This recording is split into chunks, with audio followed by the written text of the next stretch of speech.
ආයුබෝවන් අදත් පික්කබුක් තවත් මෙහෙවරක් වන ඕතර්ස් සාගා කතුවර වගතුග වැඩසටහනට ඔබ ආදරයෙන් පිළිගන්න මම කාන්ති තෙන්නකෝ. මුලින්ම පුරුදු පරිදි අද අපේ ආරාධිත අමුත්තාව මම හඳුන්වලා දෙන්නම්. ප්‍රවීණ ලේඛකයෙක් වන බුද්ධදාස ගලප්පති මහතා තමයි අද අපිත් එක්ක එකතු වන්නේ. පික්කබුක් කියන්නේ මොකක්ද කියලා මම පුරුදු පරිදිම ඔයගලන්ට කියන්නම්. පික්කබුක් කියන්නේ සමාජිකයන්ට ඉදිරිපත් කිරීමේ හැකියාව කතනිය දියුණු කර ගැනීමට ධනාත්මකව ජීවිතයේ අභියෝග ජය ගැනීමට පුරුදු පුහුණු කරන තවත් වේදිකාවක්. ලංකාවෙන් ජාත්‍යන්තරයට ගිය වැඩසටහනක් හැටියට පික්කබුක් හඳුන්වන්න පුළුවන්. ලංකාවෙන් පටන් අරගෙන ඉන්දියාව, සිංගප්පූරුව, එක්සත් රාජධානී යන රටවල දැන්ට පික්කබුක් ශාඛා පිහිටුවලා තියෙනවා. කොවිඩ් වසංගතයේ නොවන්නට මේ වන විට රටවල් 20ක පමණ පික්කබුක් ශාඛා පිහිටවන්න තිබුණා. එක ශ්‍රී ලාංකිකයෙකුගේ සිතේ ඇති වුණු සිතිවිල්ලක පළදැරීමක් තමයි පික්කබුක් කියන්නේ. දැනට කොළඹ ආශ්‍රිතව ඉංග්‍රීසි මාධ්‍යයෙන් පැවැත්වෙන ශාඛා 7ක් පමණ තියෙනවා. සිංහල මාධ්‍යයෙන් එක්ස්ට්‍රෝග්‍රැෆික් අනුග්‍රහයෙන් එක ශාඛාවක් තියෙනවා. ළමයි වෙනුවෙන් ශාඛා 2ක්, තරුණ ගැටවරවි අයට තව ශාඛාවක් වශයෙන් මේ අවුරුද්දක් වෙන සුළු කාලයක් තුළදී පික්කබුක් වල විහිදීම තමයි මම කිව්වේ. අපි වටා සමාජිකින් 1000ක් පමණ දැනට එකතු වෙලා ඉන්නවා. ඉතින් පික්කබුක් කියන්නේ පොතක් තෝරාගෙන පොතක් කියවලා ඒක සාරාංශයක් අරගෙන අනිත් සමාජිකයන් ඉදිරියේ ඉදිරිපත් කිරීම. ඒක තමයි අපිට ලැබෙන ලොකුම පිරිසක් ඉදිරියේ කතා කිරීමට බය නැතුව ඉදිරිපත් වීමේ හැකියාව අපිට දෙන්න තමයි මේ වේදිකාව සකසලා තියෙන්නේ. පික්කබුක් කියන්නේ ජීවිතයට අත්වලා ඒ වගේම කියවීමට උත්තේජනයක්. අද අපිත් එක්ක කතුවර වගතුග තීරයට එකතු වෙන ප්‍රවීණ කතුවරයෙක් වෙන බුද්ධදාස ගලප්පති මහතාව ඉතාමත් ආදරෙන් ගෞරවයෙන් මම පිළිගන්නවා. ආයුබෝවන්. ඔබ කවියෙක්, තීරුලිපි රචකයෙක්, කෙටි කතා කරුවෙක්, නවකතා රචකයෙක් වගේම නාට්‍ය කලාවටත් සම්බන්ධ ඔබ ලොවෙන් එකෙක් එක් දෙයකට වෙයි සමත කියන කියමනට අභියෝගයක් කියලා මට හිතෙනවා. 1996 පමණ කවියෙන් පාඨකයන් හමු වන ඔබගේ දොරට වැඩුම සිදු වුණේ කොහොමද? උත්පත්තියෙන්ම ලැබුණු හැකියාවක් දියුණු කර ගැනීමක්ද? එහෙම නැත්නම් ඔබ විසින්ම ඔබ උත්සාහ අරගෙන ඔබේ ලිවීම ඔබ දියුණු කරගත්තද? නැත්නම් කාගෙන් හරි ඔබට උපකාරයක් ලැබුණාද? ඒක මං හිතනවා අපේ පාඨකයොත් එක්ක බෙදා ගන්න මේ ඔබට අවස්ථාව කියලා. ඔව් මම හිතන්නේ මුලින්ම මේ නිවැරදි කිරීමක් කරන්න ඕන. මම මේ ඔබ සඳහන් කළ වර්ෂයේ වැරදි 1996 නෙවෙයි. මගේ කවිය මම පටන් ගන්න 1971. දැන් 96 වෙනකොට මම අවුරුදු 20 ගානක් තුල කවි ලියලා කවි පොත් පළ කරලා 96 වෙනකොට සම්මානයක් දීලා තිබුණේ. නමුත් මගේ මුල්ම සාහිත්‍ය කෘතිය මුද්‍රිත කාව්‍ය සංග්‍රහය පිට වෙන්නේ 1971 දී සමූහ කවි පොතක් හැටියට සුනිල් නාරරත්න සහ ජයලත් මනෝරත්න කියන මගේ මිතුරන් දෙදෙනා සමග තමයි මගේ ප්‍රථම මුද්‍රිත නිර්මාණ සංග්‍රහයක් ආවේ. දැන් ඔබ අහපු ප්‍රශ්නේ එතකොට අර 96 කතාව ඒක අපි ඒක අයින් කරගන්න වෙනවා. සමාවෙන්න මට වෙච්ච වැරදීමට. ඔව් නෑ ඒක මුලින්ම නිවැරදි කරගෙන කතා කරාම වඩා හොඳයිනේ. ඒකයි මම කිව්වේ දැන් 71ට මම 71 පොත් ලියන්න පටන් ගන්න පෙර ඔබ අහපු ප්‍රශ්නෙට කොහොමද මම ලේඛනයට අවතීර්ණුනේ මේ සාහජයෙන් ලැබුණු හැකියාවක්ද ඉගෙන ගැනීමෙන්ද කොහොමද කියලා මේ ආදී කාරණා දිහා බැලුවම මම හිතන්නේ මගේ ලේඛනයේ ආරම්භය මේ මම දකින්නේ මගේම ස්වයං උත්සාහයෙන් මම ලේඛකයෙක් විදියට මේ ගොඩනැගිච්ච ටැක්ස් විදියට මම දකින්නේ. ඒකට හේතුව මම ඒකට මුල්ම ගෞරවය දෙන්නේ මම ඉගෙන ගත්ත පාසල සහ මගේ ඒ පාසලේ මට සිංහල උගන්වපු ගුරුවරයෙක්. එතකොට අපේ ගෙදර පසුබිමෙන් මට එහෙම විශේෂ දැන් ඇතැම් පවුල්වල ඉතින් ඉන්නවා අම්මා තාත්තා ගුරුවරියක් නම් එහෙම විශේෂ එයාගේ පසුබිමක් තියෙනවා. මගේ පසුබිම එහෙම නෙවෙයි. මම සාමාන්‍ය පවුලක මගේ පියා වෘත්තීය රියදුරේ අම්මා ගෘහණියක්. එතකොට එහෙම පසුබිමක් තිබුණේ නැහැ. නමුත් මම පොඩි කාලේ ඉඳලාම පාසල් වී ඉඳලාම කියවීමට දැඩි ආශාවක් දක්වපු චරිතයක්. මට අතට අහුවෙන හැමදේම කියවනවා. නමුත් ඒ නිසාම දන්නේ මේ මම වගේ පොඩි කාලේ තාත්තා ගෙදර මේ අපිට ඉරිදා පත්තර දෙකයි දුන්නේ මගේ පොඩි කාලේ. මම ඉපදුනේ 1947 දෙසැම්බර් මාසෙ. එතකොට ඒ කාලේ ඉරිදා පත්තර දෙකයි. ඒ පත්තර දෙක ගේනවා. ගෙනල්ලා දෙනවා මට. ඒකට මම හිතන්නේ මට පත්තර විදිහට සිළුමිණ සා ලංකාදීප වෙන්න ඕන. ඒ සිළුමිණේ තිබුණා කමලාලම සමාජය කියලා එකක්. ආයේ දිනපතා පත්‍රයක තිබුණා ලපටි පෙළ කියලා අතිරේකයක් ළමුන් සඳහා. ඔය පත්තර කියවීම තමයි මගේ මුල්ම කියවීම. එතකොට මගේ පාසල් කාලේ බාල කාලේ මම ඉගෙන ගත්තේ බෙලියත්ත ශ්‍රී පඤ්ඤානන්ද බෞද්ධ මිශ්‍ර පාඨශාලාවේ. එහිදී මට මතකයි පාසලේ පන්ති ගුරුවරිය මේ අපිව කණ්ඩායමක් පන්තියේ දරුවෝ කණ්ඩායමක් විශාල කෝම් ගහක් තියෙනවා පාසලේ. මම හිතන්නේ තවමත් බෙලියත්ත සංගල්ල පාරේ යනකොට ඒ ගහ තියෙනවා පාසලක් තියෙනවා කන්දක් උඩ වගේ. ඒකේ පුංචි පුටු පෙළියක් වටේ තියාගෙන ගුරුතුමී කවි කියවනවා මට මතකයි. ගුරුතුමීගේ මුහුණුවර නම් මතක නැහැ. හැබැයි ඒ කවි ගෙදරාම අම්මා මට කියලා දෙනවා. අපේ අම්මා එතකොට අම්මගේ ගම බෙලියත්. එතකොට ඒ කාලේ අම්මා කියවන ඒ කවි මම හිතන්නේ ආනන්ද රාජකරුණගේ අර ළමා කවි පොත්වල තිබිච්ච කවි වෙන්න ඕන. උන්ගේ මහින්ද හාමුදුරන්ගේ කවි. ඒ කවි කියවන්න පුරුද්දක් මට ඇති වුණා. ඊට පස්සේ අම්මගේ ගමින් බෙලියත්ෙන් ගමට ආම තාත්තයි ගම ගන්දර මාතරට 65 කිලෝමීටර 8යි. එතකොට එහි ඉඳලා තමයි මම පාසල් ගියේ. මගේ මූලික අධ්‍යාපනයේ පාසල් කීපයකට ගියා. නමුත් මම වැඩි කාලයක් අධ්‍යාපනය ලැබුවේ මාතර සාංස්කෘතික විශ්වවිද්‍යාලයේ. එතකොට ඒක කතෝලික පාසලක්. රජයට අයිතිත් නැහැ. පෞද්ගලික පාසලක්. ඒ පාසලේ බුද්ධ ආගම ඉගෙනුවේ නැහැ. මම ගිහිලා අවුරුද්දකට විතර පස්සේ තමයි බුද්ධ ආගම පටන් ගත්තේ. රජයට ගත්තාට පස්සේ ඒ පාසලේදී තමයි මට ලියන්න පුළුවන් කියන කාරණාව මම ලියනවා. මම කියවීම ගැන කිව්වනේ. මම නිතරම කියවනවා කියලා පත්තර කියවනවා, පොත් කියවනවා. නමුත් ඒකේ මේ ඉහළම ස්ථානයටපත් වෙන්නේ මගේ පාසලේ මට සිංහල උගන්වපු ගුරුවරයා සහ පාසලේ පන්ති සාන්ත ජෝසප් විද්‍යාලයේ මම හිතන්නේ 5 වසර වෙන්න ඕනේ. ඒ වෙලාවේ අපිට සිංහල ඉගෙනුවා සෝමපාල කියලා ගුරුවරයෙක්. එයා හෙළහවුලට සම්බන්ධයි.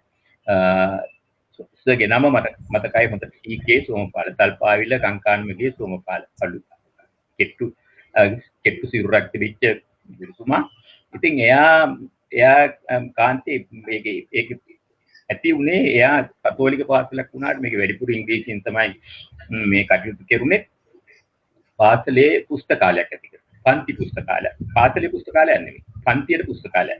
එයා කොළඹ ගිහිල්ලා ගේන පොත්, ලිහිණි පොත්, ඒ ලිහිණි පොතක් ඒ කාලේ රුපියල් 150යි. ඒ වගේ පොත් ගෙනල්ලා අපේ පන්තියේ පුස්තකාලය. ඒ පන්ති පුස්තකාලය මම උපරිමයෙන්ම ප්‍රයෝජනයට ගත්තා. පන්ති පුස්තකාලයක් ගත්තා. ඒ වෙනකොට මට ගෙදරින් තාත්තා කියලා තාත්තා කොළඹ ආව රැකියාවට එනකොට පොතක් ගෙනත් දෙන්න පුරුදු වුණා. මම යහළුවේම මට එහෙම තාත්තා ගෙනත් දීපු පොතක් තමයි මම පහේ නැත්නම් හයේදී කියවන්නේ. ඒකට සෝම්පාල සර්ගේ පුස්තකාලය නිසා මං පොත්පත් රාශියක් මාටින් වික්‍රමසිංහ ශූරීන්ගේ W.S. සිල්වා මහත්තයාගේ ටී.බී. ලංගරත්න මේ ආදී ජී.බී. සේරනායකගේ රණරාල මඩවල රත්නායකගේ තවත් රොබින්සන් ක්‍රූසෝ අක්කර 5 කියවනකොට ගොඩක් පස්සේ රොබින්සන් ක්‍රූසෝ ළමා මේ වීර චාරිකාවනේ ඒවා කියවන්න පුරුදු වෙලා හිටියා. ඉතින් ඇත්තම මට ලියන්න මම පාසලේ සාමාන්‍ය මේ සිංහල ගුරුවරයා දෙන්න රචනා ලියනවා. දැන් මේක අරුම පුදුම සිදි මක්ක පත්තරත් මට හම්බ වෙනවා කියලා ඉරිදා පත්තර කියවන සිළුමිණ කමලාලම ආත්මාජි සිළුමිණ කියවන. ගුරුතුමාගේ ලැබෙන උදව්වකුත් එයා මගේ රචනා කියවනවා. කොහොම කාලයක් යනකොට එක දවසක මේ සතියේ දෙන රචනාවක් රචනා මේ දීපුවා ගෙදර අරන් ගිහලා කියවලා ගෙනත් පහුවෙන්ද තමයි පන්තියට බෙදා හරි එක්සයිස් පුතේ. මම ලියපු රචනාවක් මට රචනාව හොඳට මතකයි. සඳ පහන් රැයක්. සඳ පහන් රැයක් තනි පිටුවක් විතර වෙන්නේ නැති මම හිතන්නේ එක්සයිස් පුතේ. ඒකෙන් මට ලැබෙනවා මේ විශාල මේ පිටුවක් වෙරෙන්න එයා පාවිච්චි කරපු කොළපාට තීර්ථ වලින් යුතු පෑනක් ෆවුන්ටන් පෙන් එකක්. ඕකෙන් අර පිටුව පිරා ලොකු හරියක් වැටිලා එයා දැන් අපි සාමාන්‍යයෙන් දැන් කාන්ති දන්නවා අපි නරඹන්නොත් දන්නවා අද කාලේ නම් ටීචර් එකෙන් හම්බෙන්නේ මේ තරුවක් නේ තරුවා. හොඳ රචනයකට තරුවක් හම්බ වෙනවා තරු දෙකක් හම්බ වෙනවා ඉතින් ඉංග්‍රීසියෙන් ලියනවා නම් good කියනවා මේ satisfactory කියලා ලියනවා ඔහොම ලියනවා ඔව් එහෙම ලියනවා දැන් මේ සිංහලනේ මේ ගුරුතුමා හෙළහවුලටත් බරයි එයා මට ලැබෙන්නේ මේ ඒ කියන ওই රචනාවට ඔය කියන සඳ පහන් රැක් කියන රචනාවට එයාගෙන් මට ලැබෙනවා දිග ලොකු පිටුව පුරා කොළපාට තින් හරියක් ඒකේ අග ලියලා තියෙනවා පබද ජයයි කියලා. තේරෙනවද මට තේරෙන්නේ නැහැ ඒ දවස්. පබද ජයයි. එයාගේ භාෂාවෙන් කියන්නේ එයා හෙළහවුලෙ. පබද ජය කියලා පස්සේ කාලේ වැදන්නේ ප්‍රබන්ධය ජයයි. හොඳයි. ඉතා ඉහළයි. ආපහු ආයෙ දවසක තවත් රචනාවකට එයා දෙනවා පබද අගී. අයනු ගියන් අගී. ඕකක් ගන්න ඉතින් මං හරි උත්සාහ කරන පබදා ගියයි පබද ජයයි. ඉතින් හුඟක් වතාවල් වලට මට එහෙම ලැබිලා තියෙනවා. මේ සිංහල ගුරුවරයාගේ මගේ සිංහල පන්තියේ රචනාවට ඒ ලකුණ ලැබිලා. එතකොට මම නිකන් මට හිතුණා දැන් මම පත්තරේ කියවනවා කියලා කියුණේ ළමා සමාජයේ හිම කමලා ළමයි මම මේ සඳ පහන් රැක් කියන රචනාව මම මේ මගේ ඕනකමින් තාත්තා කියලාවත් අම්මා කියලාවත් නෙවෙයි මම මේ ලියුම තනි පැත්තක ලියලා තැපෑලට දැම්මා. දැන් කමලාලම සමාජයේ ලිපිනේ තියෙනවනේ පිළිමිනේ මම නිකන් දැම්මා කමලාලම සමාජයේ ලේක් හවුස් කට්ටුවරිය හරි මොකක් හරි නැතිුණ සංස්කාරක එච්චරයි මම දන්න මගේ කටයුත්ත එච්චරයි මම ඊටහා මම දන්නේ හැබැයි සති කීපයකට විතර සති 4කට 5කට විතර පස්සේ චූටි මේ සිංගල් කොලම් එක තනි තීරුවක සෙන්ටිමීටර් 3ක්වත් නැහැ පත්තරේ පිටුවෙන් හීනි තීරුවක අර කමලාලම සමාජයේ ලොකු පින්තූර චිත්‍ර කතා ඒ මේ අතරේ මගේ පින්තූරෙත් තියෙනවා මගේ රචනාව තියෙනවා සඳ පහන් රැය. එතකොට මම පාසලේ පාවිච්චි කරේ APG බුද්ධදාස මගේ ගේ නේම් එක. හාංගම පොල්වත්ත ගලප්පත්තිගේ බුද්ධදාස. ඒ නම දාලා APG බුද්ධදාස සඳ පහන් රැය මාතර සාන්ත ප්‍රවේශ විද්‍යාලය. ඕක තමයි මගේ ලිවීමේ ලේඛකයෙක් හැටියට මම දැකපු මගේ අතින් ලියපුවා පුරා මුද්‍රිත මාධ්‍යයක දැක්ක පළමුවෙනි අවස්ථාව මම හිතන්නේ මට ඒක මතකක් තියෙනවා මට ඒකට උදව් කරපු ගුරුතුමත් මතකයි මොකද ඒ ආපු ගමන තමයි අද මම මුද්‍රිත මාධ්‍යයේ අනිත් මාධ්‍යයක මේ මෙතෙන්ට ඇවිල්ලා ඉන්නේ අර ආරම්භය. ඉතින් මම ඒකයි කිව්වේ මගේ කියවීම මගේ ගෙදරින් ලැබිච්ච කියවීමට ලැබිච්ච උපකාරය සහ මගේ පාසලේ ගුරුතුමා සිංහල ගුරුතුමා තමයි ඒ හරහා තමයි මම පක්කෝ ලේඛකයෙක් විදියට නිර්මාණකරුවෙක් විදියට කිසියම් හොතනකට ඇවිල්ලා ඉන්නවනම් මම පළමුවෙන්ම මතක් කරන්නේ මගේ ගුරුතුමා.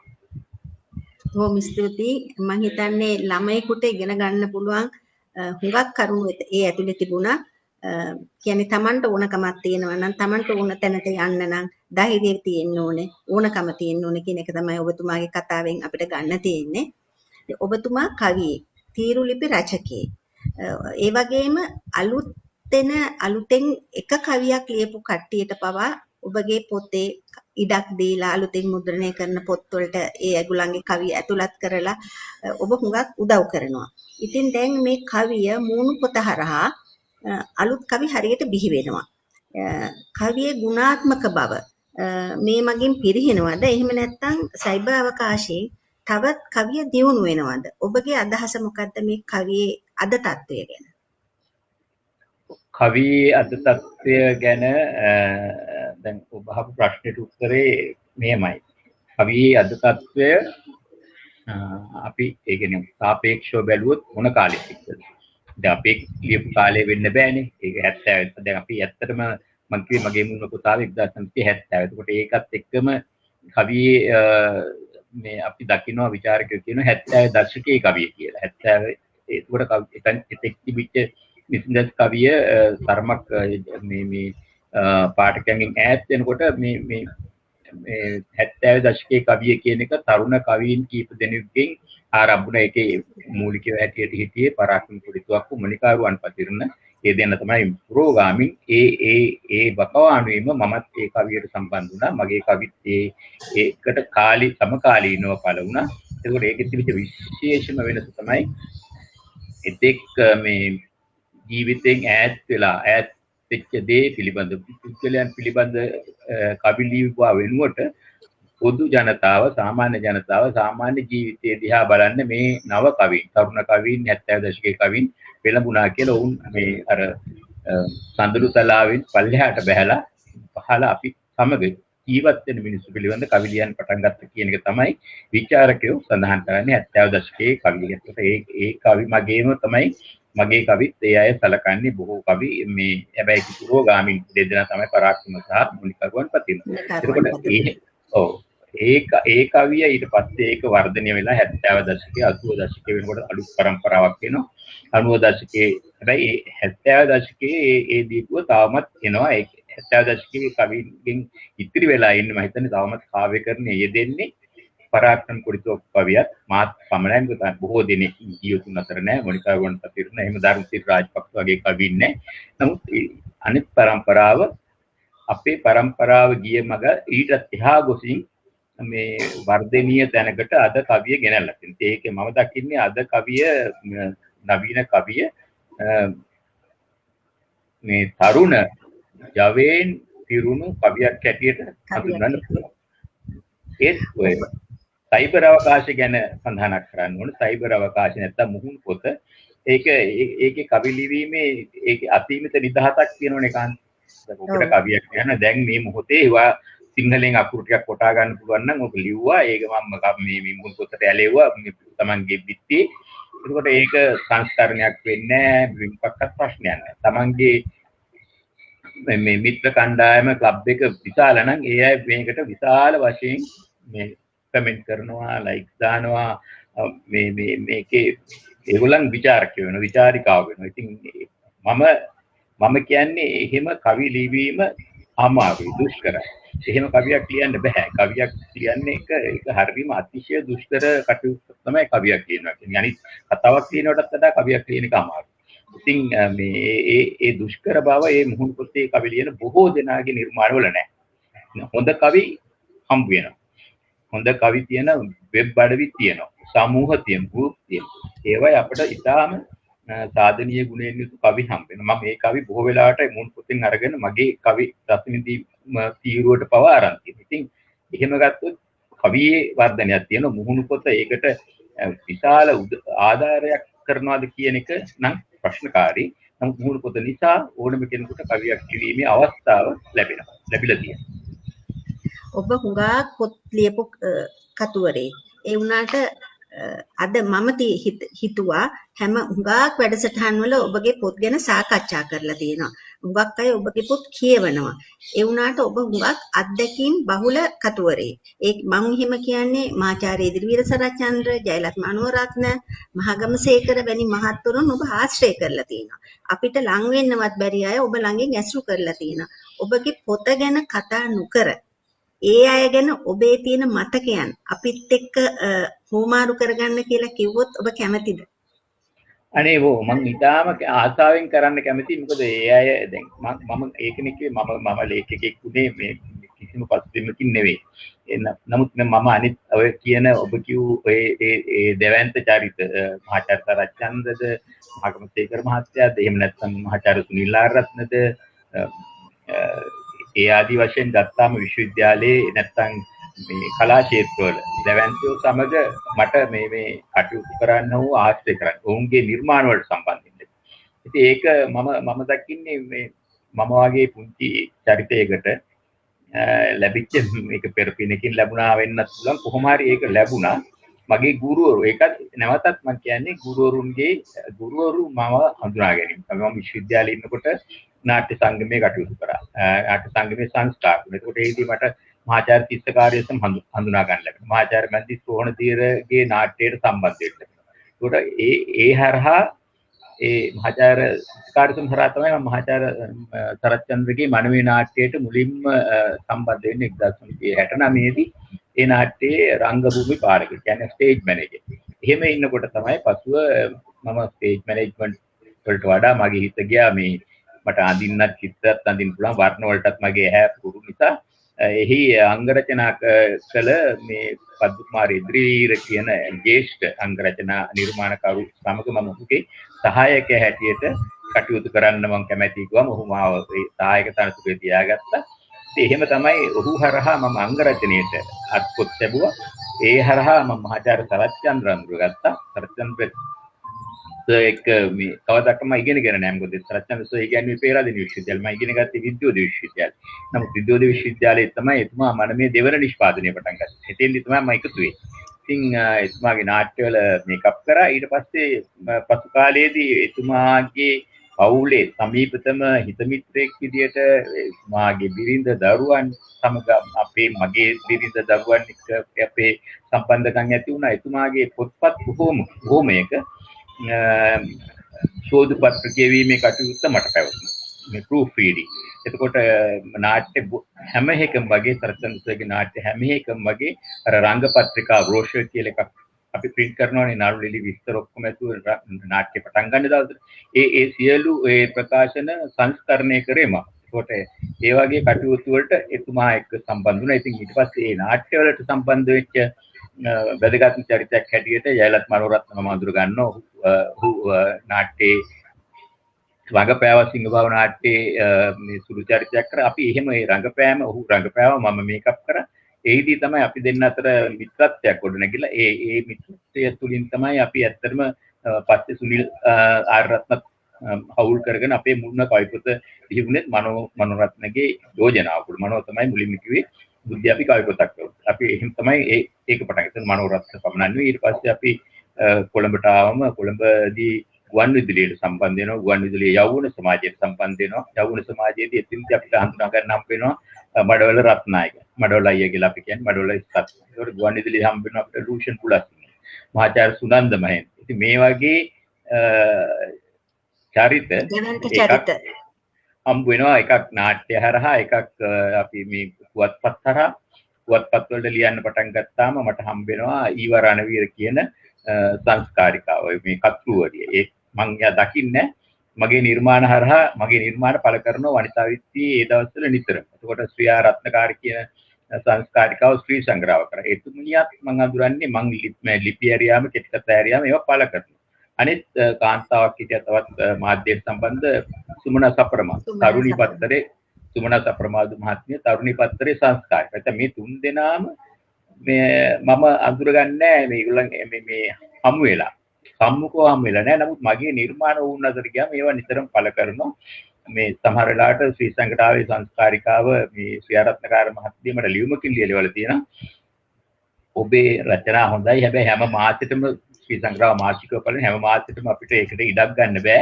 මේ එහෙම කියලා ඉතින් ඒකෙන් ඉතින් මම තව ධෛර්යමත් වෙලා ලිවිල්ල මගේ වර්ධනය වුණා.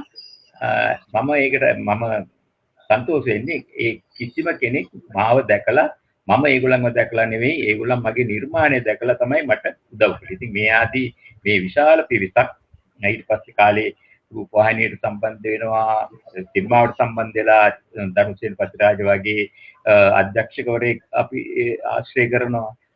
වසන්ත ඔබේසේකර වගේ අධ්‍යක්ෂකවට සංගීතයේ පැත්තෙන් ගත්තොත් විශාල සනත්නන්තිරි, ආචාර්ය වික්‍රත්නායක, නන්දමාලිනී ඒ වගේ විශාල මේ හැම ක්ෂේත්‍රයකම වගේ මිත්‍ර සන්තවයක් ගොඩ නැගුණා. ඒ අයත් එක්ක මගේ සම්බන්ධකම් තිබුණා. මම සමහර ඒගොල්ලන්ට නිර්මතෝර ආචාර්ය ප්‍රේමසිරි ජේමදාස් තුමාගේ මේ ඔපෙරා නාට්‍ය කීපයකම මම අංග රචනය කරා.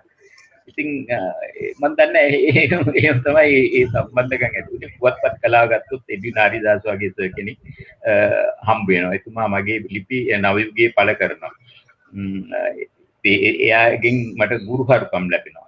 එහෙම තමයි මේ විශ්වවිද්‍යාලය ගත්තොත් මහාචාර්ය තිස්සකාරියසුන්, මහාචාර්ය සුරවීර අපේ විශ්වවිද්‍යාලය, අනිත් විශ්වවිද්‍යාල පසු කාලේ මම විශ්වවිද්‍යාල වලට සම්බන්ධ වෙලා බාහිර කතිකාචාර්යවරයෙක් විදිහට කැලණි විශ්වවිද්‍යාලයේ, ජයවර්ධනපුර විශ්වවිද්‍යාලයේ කටයුතු කරා.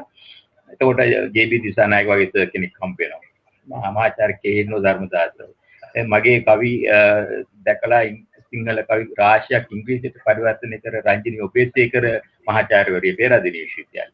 ඉතින් එහෙම මම දන්නේ මොකක්ද කියලා හේතුව මම දකින්නේම මගේ නිර්මාණ තුලින්ම තමයි ඒ අය මාව අඳුරාගෙන තියෙන්නේ. ඊට පස්සේ මාත් එක්ක බොහොම සමීප හිත මිත්‍රකම් ඒ අයට මම උදව් කරලා තියෙනවා. ඒ කියන්නේ නිර්මාණ කාර්යයේදී. අපි අතර මේ බොහොම දැඩි සම්බන්ධකම් හිත මිත්‍රකම් ඇති වෙලා තියෙනවා. පුතේන සුවදකම හින්දා වෙන්නේ නැති මේ වගේ වාසනාවන්ත විදිහට වාසනාවන්ත මිනිස්සුන් ආශ්‍රය කරන්න ලැබුණේ. දැන් හුඟක් කට්ටිය දැන් අපේ අතරින් වෙන් වෙලා ඉතින් එතකොට ආයේ ඒගොල්ලෝ අපිට හම්බෙන්නේ නැහැ. දැන් ඒ වුණාට මේ මතක ඔබ ළඟ තියෙනවා. මට ඒක තමයි බෙදා හදා ගන්න ඕන උනේ. ඔව් ඇත්තටම තවත් දැන් මට කියන්න අමතක වෙච්ච තවත් ඒ වගේම දැවැන්ත චරිතයක් තමයි මහාචාර්ය සරච්චන්ද්‍ර ගැන කතා කරනවා නම් සුගත පාල්දු සිල්වා කියන නාට්‍යකරුවා. දැන් එයා මහාචාර්ය සරච්චන්ද්‍ර ශෛලීගත නාට්‍යයේ පුරෝගාමී නම් සුගත පාල් සිල්වා තමයි අපේ සිංහල නාට්‍ය කලාවේ ස්වභාවික නැත්නම් මේ ස්වභාවික නාට්‍යයේ වෙනසක් ඇති කර පුරෝගාමී චරිතය. එයාගේ නාට්‍යයක අංගරචනය කරන්නත් මට ලැබෙනවා. ඒක නම් මම හිතන්නේ මොකද්ද ඒ වාසනාවත් පදලිය මට වචනයක් හිතා ගන්න අමාරුයි. නමුත් ඒගොල්ලන් එක්ක මම ඊටාම සුහදව සමීපව මිත්‍රශීලීව කටයුතු කර සමූහයක් ඇටියට කණ්ඩායමක් ඇටියට කටයුතු කිරීමේ වාසනාව හැමතිස්සෙම මම ලබාගෙන තියෙන මට ලැබිලා තියෙනවා. අර මම මුලින් කිව්වා වගේ එක දෙයකට විතරක් නෙමෙයිනේ හැකියාව. ඒ කලාවත් එක්ක නොයෙකුත් පැතිකඩවල් වලට ඔබ ගිහින් තියෙනවා. ඒක තමයි මම හිතන්නේ ගොඩක්ම ඔබේ තියෙන හැකියාව හුඟක් පැත්තට විහිදිලා ගිහිල්ලා තියෙනවා. ඒක ලොකු වාසනාවක්. ඉදිරියේදී ඔබ අලුතෙන් කරන කටයුතු මොනවද? ඔය ඉදිරියේදී මෙහෙමයි මම ඉතින් මට මගේ දැන් කාලය මගේ රාජකාරිය මේ කිසිම කලාවකට සම්බන්ධ රාජකාරියක නෙවෙයි මම නිරත වෙන්නේ. මගේ රාජකාරිය මේ ක්ෂේත්‍රය ඇහුවොත් මම නරඹන්න සහ ඔබත් මේ මම මේ මගේ මේ කැරියර් එක උපාධියෙන් පස්සේ රාජ්‍ය සංස්ථා 7ක විතර මේ මම කටයුතු කරේ. අපි අද කියන්නේ මේ ප්‍රසම්පාදන කියලා ප්‍රොකියුමන්ට් කියලා සැපයීම් බාර නිලධාරී විදිහට තමයි මම කටයුතු කරේ. ප්‍රොකියුමන්ට් මේ සිමෙන්ති සංස්ථාව ඔය වගේ සංස්ථා කීපෙ සිමෙන්ති සංස්ථාවේ තමයි මම වැඩිපුරම කාලයක් හිටියේ. ඒක රාජ්‍ය සංස්ථාවක්. ඊට පස්සේ ඒක පුද්ගලීකරණය වුණා මේ සමාගම. විදේශීය සමාගමෙත් ඒ තනතුරේම හිටියා. මම සමූහ කළමනාකරු මේ ප්‍රසම්පාදන සහ නාවික ප්‍රොකියුමන්ට් ඇන්ඩ් ලොජිස්ටික් ඒ වගේ ඉතින් මේක සිමෙන්තියයි මේ කලාවේ අතර කිසිම සම්බන්ධයක් නැහැ නේ.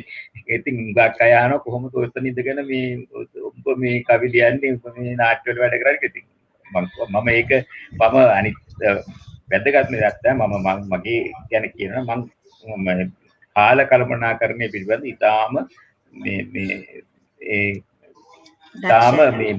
ඒ ගැන කොන්ෂස් ඉතින් ඒ නිසා මට ඒක අවුලක් නුන්නේ මගේ රාජකාරී ජීවිතේ කිසිම දවසක රාජකාරී ස්ථානයක වැඩ පැහැර ඇරීමක් අතපසු වීමක් පමාවීමක් ගැන මට කිසිම වාර්තාවක් නැහැ. ඒවා මම හරියට කලට වේලාවට පිටට නියම වෙලාවට කරලා අතරෙම තමයි මම මගේ අනිකුත් මේ නිර්මාණ කටයුතු කලාවට සම්බන්ධ දැන් ඔබ දන්න ඕනේ නාට්‍යයක වැඩ කරනවා කියන්නේ අංගරචන කරන ඒ කාලේ ඒ නාට්‍ය කොළඹ වෙන්නේ නැහැ නේ කොළඹ පිටට යනවා. අනුරට යනවා ගාල්ලට යනවා අනුරාධපුරයට මුගක් වෙලාවට සතියන්ත. ඉතින් සතියන්ත වුණත් ගිහිල්ලා මං අහලා තියෙන විදිහට ඒ ගමනක් තවත් නාට්‍යයක් වගේ තමයි. ඔව් ඒ මොකද එහෙම කණ්ඩායමක් හිටියා නේද මම සමහර වෙලාවට ලියලා තියෙනවා මේ මනෝරත්නත් අපේ කණ්ඩායමේ යනවා නම් ඒ ගමන අපි කොළඹ ඉඳලා මහනුවරට යනවා නම් ඒක වෙනමම මේ තව පුංචි නාට්‍යයක රඟ දැක්වීමක් වගේ තමයි. ඉතින් අපි තාම ප්‍රීතිමත් කණ්ඩායමක් මේ ප්‍රීති වෙනවා ප්‍රීති වෙන වෙලාවට පිළිඩු කරගන්නවා නාට්‍ය හැබැයි නාට්‍ය රඟ දක්වන වෙලාවට ඒ සියල්ලම දැක්කලා නාට්‍යයේ සම්පූර්ණ අවධානය යොමු කරලා අපි ප්‍රේක්ෂකයන්ට ඕන දේ නාට්‍ය කණ්ඩායම හැටියට කරනවා. ආයි නැවත නාට්‍ය ඉවරලා කොළඹ වෙනකොටත් මහරෑ පිළිවෙලතුත් ඉතින් ප්‍රීති ප්‍රමෝදයෙන් සහ වෙනත් සියලු ඒ අනිත් කටයුතු සමග තමයි අපේ ජීවිතය ගෙවුනේ. ඉතින් ඒක ඒ ජීවිතය ආපහු අද කාලේ නාට්‍යකරුවෙකුට ලැබෙන්නේ නැහැ. මොකද අද සම්පූර්ණ තත්ත්වය වෙනස්. මේ කොරෝනාව එන්නේ ඉස්සෙල්ලා වුණත් ඒ එහෙම ගමන් බිමන් අඩු වෙලා තිබුණා. රටේ දේශපාලන සමාජීය සහ ආර්ථික ප්‍රශ්නත් එක්ක. නමුත් අපිට හරිම නාට්‍ය ජීවිතයේ සුන්දර කාලයක් තිබුණා කියලා අපව හිතනකොට දැනෙනවා. අපේ කාල වේලාවත් ගෙවි ගිහින් තියෙනවා මේ රස මොහොතක් මේකෙන් නික්මෙල යන්න මට හිතෙන්නේ ඇති තරම් ඒ වුණත් යන්න වෙනවා.